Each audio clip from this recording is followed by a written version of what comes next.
Assalamualaikum warahmatullahi wabarakatuh. Balik lagi dengan saya Mutiara Ariandani dari Prodi PGS Unsur. Nah, untuk video kali ini saya akan membahas tentang logika matematika dan penarikan kesimpulan.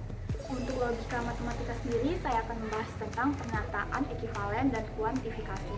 Sedangkan pernyataan kesimpulan, saya akan membahas tentang modus ponens, modus tollens, dan silogisme. Penasaran? Yuk, check it out! Nah, yang pertama saya akan membahas tentang pernyataan ekivalen. Pernyataan ekivalen adalah pernyataan-pernyataan majmuk ekivalen yang memiliki nilai kebenaran yang sama. Contohnya, pernyataannya adalah Alex di sekolah atau bermain di warnet. Ekivalen dengan A. Alex di sekolah atau tidak bermain di warnet. B. Alex tidak di sekolah dan bermain di warnet. C. Jika Alex tidak sekolah, maka Alex bermain di warnet. Nah, dapat kita simpulkan bahwa Alex di sekolah adalah A dan bermain di warnet adalah B. Dan di sini kita lihat ada kata atau. Atau itu dilambangkan dengan seperti huruf B. Nah, di sini terdapat rumus, 4 rumus yang bisa menjawab dari pernyataan tersebut. Di sini ada A atau B, maka kita dapat memakai rumus yang pertama dan yang kedua. Di rumus pertama dapat kita lihat bahwa A atau B ekivalen dengan jika negasi A, maka B. Berarti di option ini kita harus mencari yang ada jika maka. Yang ada jika maka adalah di option C. Jika maka. Agar ini menjadi ekivalen, kita akan merubah dari A atau B menjadi jika negasi A, maka B. Kita akan mengubah dari A menjadi negasi A, di mana A adalah Alex di sekolah. Kita akan mengubahnya menjadi negasi A, yaitu kebalikan dari A, yaitu Alex tidak di sekolah sebagai negasi A. Dan B. B adalah bermain di warnet, maka B. Alex bermain di warnet. Jadi jawabannya adalah C. Nah, selanjutnya saya akan membahas tentang pernyataan kuantifikasi. Pernyataan kuantifikasi adalah menyatakan berapa banyak dari suatu objek dalam suatu sistem. Kuantifikasi sendiri terbagi menjadi dua, yaitu universal dan eksistensial. Universal adalah menyatakan semua, lambangnya seperti ini, dibaca semua. Dan eksistensial adalah menyatakan beberapa, lambangnya seperti ini dan dibaca beberapa. Langsung aja ke contoh yang universal. Buktikan nilai kebenaran di bawah ini. Semua X sehingga R, X tambah 1 lebih besar dari X. Langsung aja jawabannya, jika X adalah 1, X adalah 1 ditambah 1 lebih besar dengan 1. 1 tambah 1 adalah 2, 2 lebih besar dari 1, maka pernyataan ini adalah benar. Yang kedua, jika X adalah 2, 2 ditambah 1 lebih besar dari X adalah 2, 2 tambah 1 adalah 3, maka 3 lebih besar dari 2, maka ini adalah benar. Jika X adalah 3, 3 ditambah 1 lebih besar dari 3, 3 ditambah 1 adalah 4, 4 lebih besar dari 3, maka pernyataan ini benar. Maka soal ini adalah benar universal karena semua nilainya benar dan tidak ada satupun yang salah. Nah, lanjut ke soal yang eksistensial.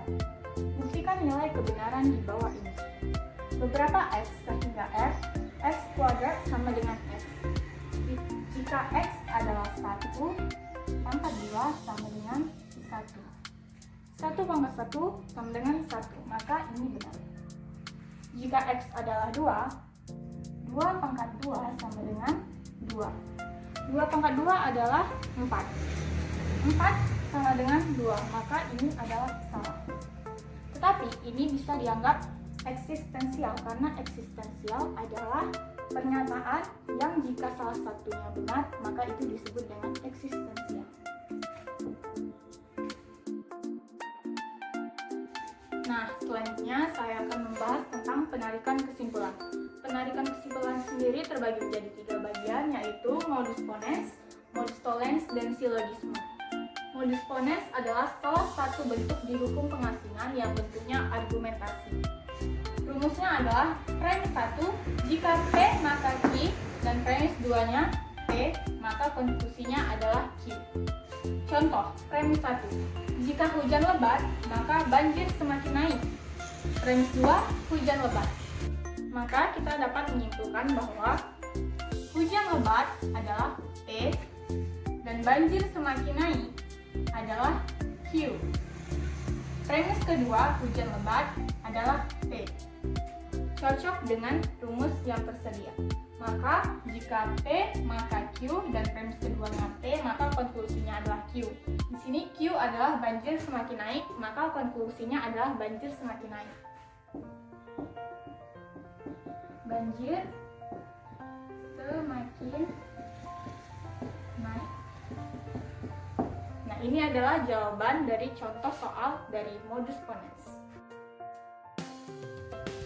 Yang kedua, modus tollens.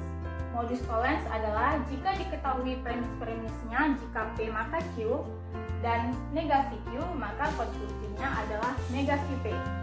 Rumusnya premis 1, jika P maka Q, premis 2-nya adalah negasi Q, maka konklusinya adalah negasi P. Contoh, premis 1, jika hujan lebat, maka banjir semakin naik. Premis 2-nya, banjir tidak semakin naik. Maka contoh ini dapat kita simpulkan bahwa hujan lebat sebagai P dan banjir semakin naik sebagai Q, dan banjir tidak semakin naik adalah sebagai negasi Q. Maka sesuai dengan contoh dapat kita simpulkan bahwa konklusinya itu adalah negasi P. Negasi P adalah kebalikan kebenaran dari P. P di sini adalah hujan lebat, maka kebalikannya adalah hujan tidak lebat.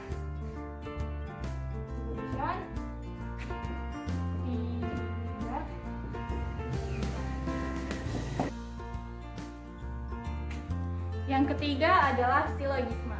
Silogisme sendiri adalah jika keterangan premis-premisnya, jika P maka Q, maka konklusinya adalah jika P maka R. Rumusnya adalah premis 1, jika P maka Q, dan premis 2-nya adalah jika Q maka R, maka konklusinya adalah jika P maka R. Contoh, jika hujan lebat, maka banjir semakin naik. Premis 2-nya, jika banjir semakin naik, maka tanaman akan mati. Jadi melalui rumus dapat kita simpulkan bahwa hujan lebat sebagai P, banjir semakin naik sebagai Q. Dan premis keduanya adalah banjir semakin naik adalah Q, dan maka tanaman akan mati adalah R. Dalam rumus dapat kita lihat bahwa konklusinya adalah jika P maka R. P-nya adalah jika hujan lebat, maka R-nya adalah tanaman akan mati.